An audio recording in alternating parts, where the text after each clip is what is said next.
All right, everyone, let's talk about the 22 Ford Maverick Lariat. I have a front-wheel drive,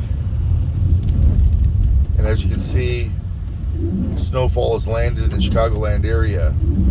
How's the handling? Fantastic. I want to do a 600-mile initial review. I want to tell you some of my likes and dislikes. Of course, I'm not going to speak about things that are just widespread across Ford. We'll talk about Ford Maverick exclusive issues. Out of the gate, snow. I was slightly concerned how the front-wheel drive 2.0 Autotrans setup would be in the snow. Thankfully, since all the weight's in the front or the motor on top of the drive wheels, this thing handles nicely in the snow. I've seen a couple of cars spinning at red lights trying to take off when they were in a little bit more slush. This truck stopped in the same area, was able to pull through without any slippage. I took this out to a parking lot that was unplowed, and the back end stayed planted, the front end stayed planted. Did a really good job. So I think this is a great option for the Chicagoland area. I don't think you need all-wheel drive. I initially wanted all-wheel drive, but they didn't have one available, so I settled. And I think I'm happy that I saved the $3,000 because this truck seems like it's going to be plenty fine being that it's front-wheel drive. Okay, some of my likes and dislikes. I have almost 600 miles on this vehicle.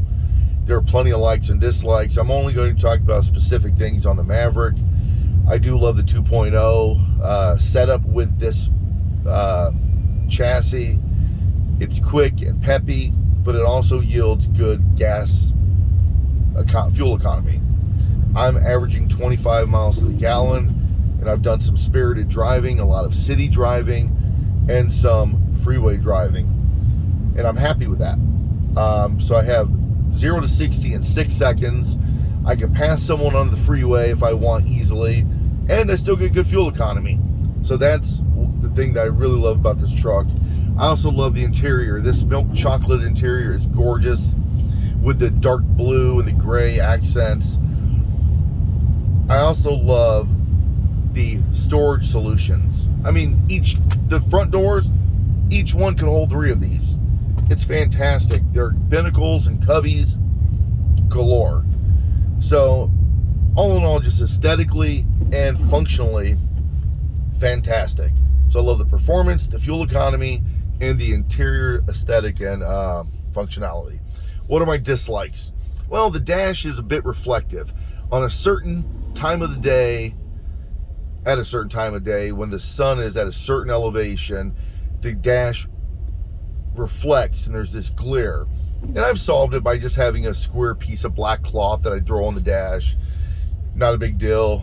When it's not reflective, I just pull it off and throw it in the door bin, and it hides out of sight, out of mind. Another thing I don't really love is the switch gear, the engine stop start button, and the button for the rear window. That thing is kind of low, and I have to lean forward for it and kind of look for it. I know that's a really small complaint. The last thing that I don't like about it is the console here. It does not have a top tray, and I really wish it did. Heck, if Ford were to offer one on their accessory site, I would pay $30, $40 maybe for one, maybe even 50. So I think that's a thing that Ford could have done to nice this up. But it's a Lariat, it's nicely equipped, handles well. I think it's a great bang for your buck. My nitpicks are very small. The things I love greatly overwhelm it and overshadow it. It handles pretty nicely. Like here, I'll give you a little bit of acceleration. Traction control kicked in, but I pulled nicely. I can't complain. I mean, any car can slip on ice, right?